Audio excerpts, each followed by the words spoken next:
Imagine this: you wake up 7 days from now, look in the mirror, and for the first time in years you don't recognize the person staring back. Not because your face changed. Because inside there's silence, power, and absolute clarity. No new courses. No therapy. No endless affirmations. Just you and the part of your mind that actually runs the show, the subconscious you finally flipped on. Now be real with yourself. How many times have you sworn you'd finally change? How many times did you promise yourself you'd be bolder, stop caring what people think, start taking what's yours in dating, in money, in life? And where are you right now? Still waiting for the right moment? Still scared of being rejected? Still making excuses why now's not the time? Everything they sold you about willpower, discipline, and just do it is a pretty lie for people who've never hit rock bottom. Real power isn't in your conscious mind. It's in the part of you that decides in 0.2 seconds whether to walk over and talk to her, whether to raise your voice, whether to walk away forever or stay and take the crumbs. Your subconscious mind is the real boss. It decides if you attract or repel. It decides if you feel worthy or if you're still auditioning for ghosts from your past. And the worst part, you don't even notice it pulling the strings. First hidden truth: the value script. From day one you were programmed to believe your worth equals how much you do for others. Smile, you're good. Stay quiet when you want to scream, you're mature. Bend over backwards, you're likable. You're still running that script at 30, 40, 50. Remember that moment you wanted to approach her but a voice whispered, "What if I'm not her type?" That wasn't you deciding.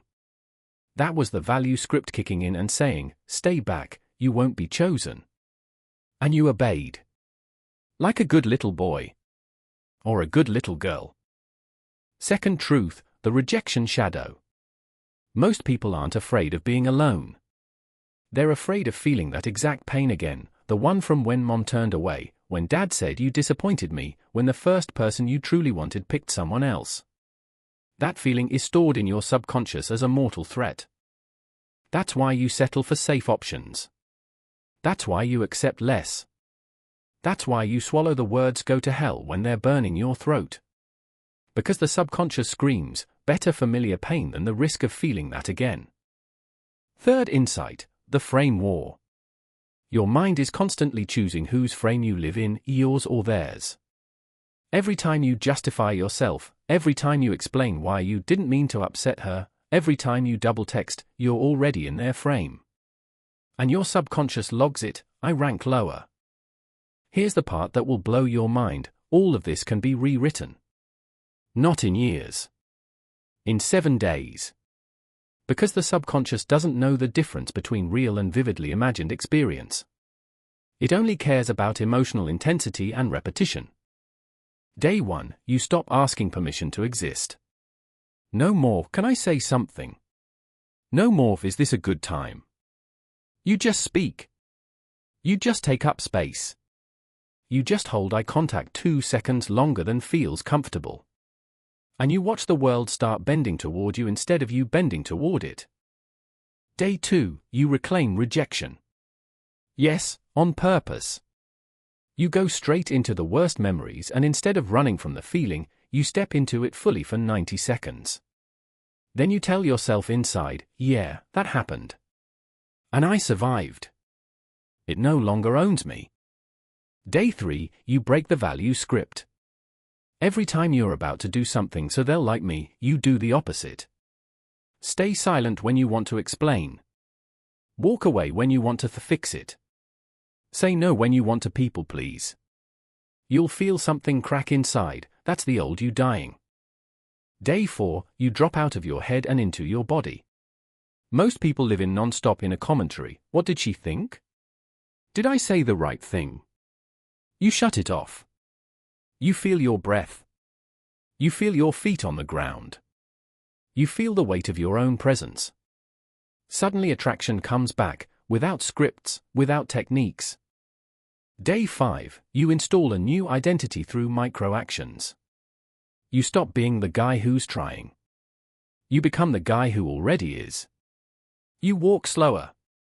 You speak lower. You hold pauses. Not because some coach told you to. Because that's what a man or woman who already knows their worth does naturally. Day 6, you stop reacting. Completely. Someone tries to get a rise out of you, you look and stay silent. Someone ghosts, you don't send the follow-up text. Someone tests you, you disappear. In that moment your subconscious rewrites the code, my emotions are mine. My value isn't up for debate. Day 7, you wake up. And you realize you don't have to prove anything anymore. Not to her. Not to them. Not to yourself. You just are. And that's enough. People feel it from across the room. Relationships shift. Money flows easier. Life stops feeling like a fight. This isn't motivation. This isn't level up. This is coming home. To the version of you that always knew who they were, before the world buried it under expectations, fear, and that's just how it is. Your subconscious has been waiting. Waiting for one thing only, your permission. Permission to be dangerously real. Permission to stop playing nice. Permission to finally live your damn life.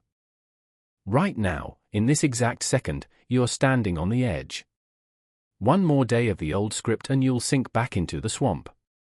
Or 7 days, and you'll never go back to who you were. The choice is yours.